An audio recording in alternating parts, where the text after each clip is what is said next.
Hi everyone. So before I start the video today, I want to let everyone know that I've put the first chapter of Ways of Thinking online.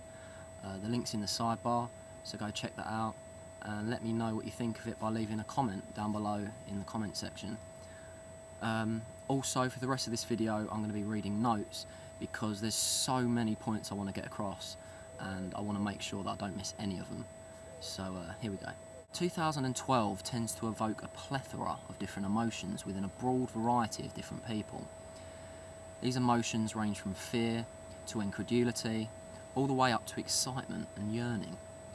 This is a speculative topic that has divided many people into many different schools of thought over the years. In my opinion, none of these schools of thought are necessarily wrong. I don't believe that there is one universal, definitive explanation to exactly what 2012 will be. Instead, I believe that 2012 will be whatever we want it to be. Our beliefs are what constantly shape our existence into the form that we perceive it in on a daily basis. And this holds true for not only our day-to-day lives, but also for 2012. People talk about reaching some sort of block or veil when they meditate on the thought of 2012, one that, however hard they try, they can't manage to see past. People talk about asking their higher selves for guidance and information regarding 2012, and in return, getting very little. To me, this backs up my belief that 2012 is everything and nothing all at once. 2012 is merely a blank canvas, and it's up to us what we paint on it. If you believe that nothing will happen, and more importantly, if you don't want anything to happen, then I believe that nothing will.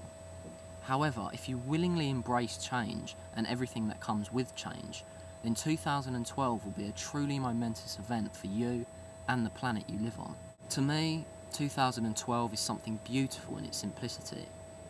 To me, 2012 is a vibrational shift in consciousness into a whole new way of living, into a totally new outlook on existence. This new way of living will be free of war, free of aggressive competition, free of greed, free of jealousy. It will be a world full to the brim with love, compassion and empathy. This shift in consciousness will turn us away from irresponsibility, the same irresponsibility that has corrupted the realm we currently live in for many, many eons, and turn us instead towards responsibility. Responsibility for ourselves, responsibility for others, and responsibility for our beautiful, wondrous planet Earth. To me, 2012 will be our first step towards a more loving, caring and thoughtful society. But this is not necessarily what it will be like for everyone. I believe that 2012 will present us all with an opportunity, more so than ever, to choose our reality, and in turn, not everyone is going to want the same thing. For some, I believe that 2012 will be a spiritual ascension that goes far above and beyond any sort of third or fourth dimensional existence, and will be a transcension of all physical form entirely. For some, it will be a shift in vibrational consciousness, in which one can continue to live out an Earth-like existence, but without all the negativity that has plagued the third dimension for eons.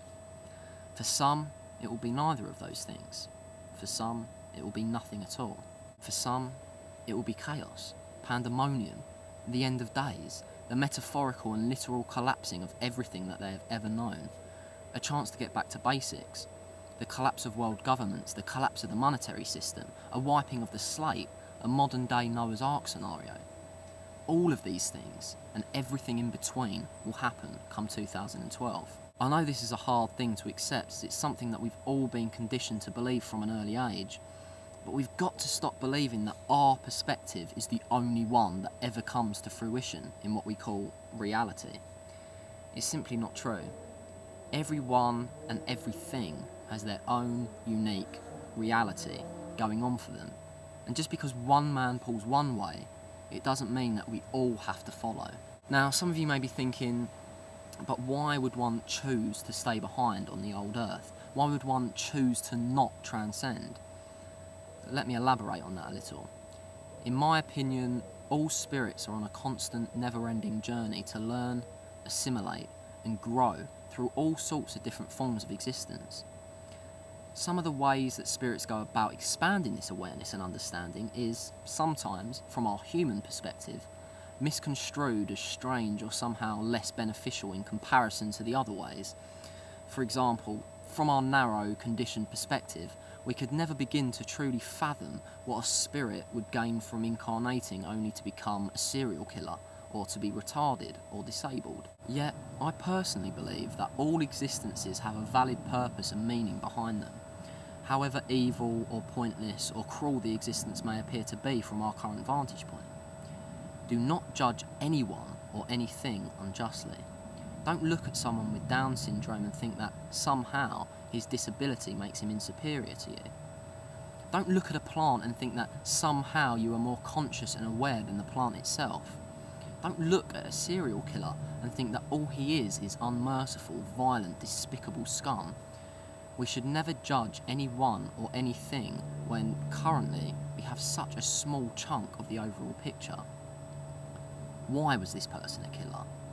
Why does this person have Down syndrome? These are the real questions we need to be asking instead of judging. This same non-judgmental outlook needs to be applied with not only life in general, but also for 2012 and the endless possibilities that it entails. What I mean by this is, if a spirit decides to not participate in the transcension, this doesn't make them inferior to a spirit that does want to participate. It merely means that at this particular point in the spirit's journey, it's learning different lessons in a totally different school. Do not judge the spirit because of the school it has decided to learn at. This same non-judgmental attitude needs to be applied in all sorts of different circumstances. For example, people who may call me crazy for believing in this kind of stuff, the non-believers, also need to be shown the same non-judgment.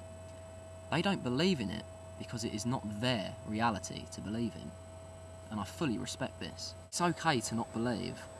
I will never judge you for not believing in what I do. But, unfortunately, many people in the spiritual community will, and I can only apologise for them on my behalf.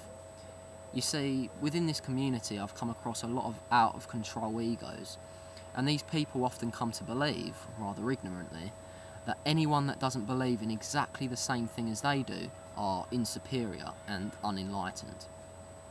These are the same people that would look down their noses at the people that are potentially going to be staying behind when the shift occurs. I find this to be an extremely patronising way of looking at things, and to put it bluntly, totally ridiculous. This belief in some sort of spiritual hierarchy is an inherently human way of thinking, and stems from nothing other than the human ego itself. So, by adhering to this condescending outlook, you are, in fact, keeping yourself more and more locked into the old human way of doing things. So stop it. Stop judging people on their beliefs. But then, of course, this works both ways, and I ask the non-believers to also respect my point of view.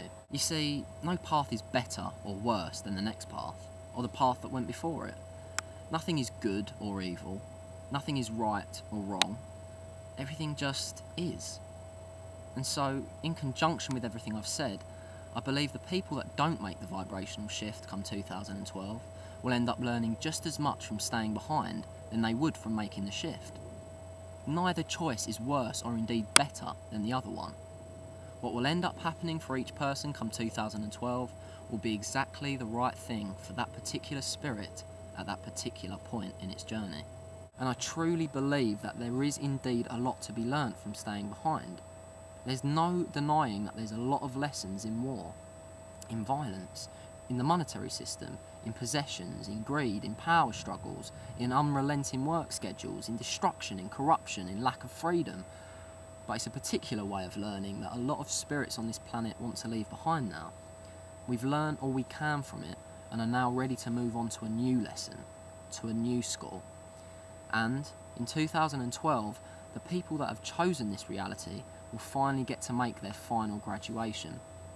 But some people aren't ready to leave behind the old way of learning yet, and that is also fine.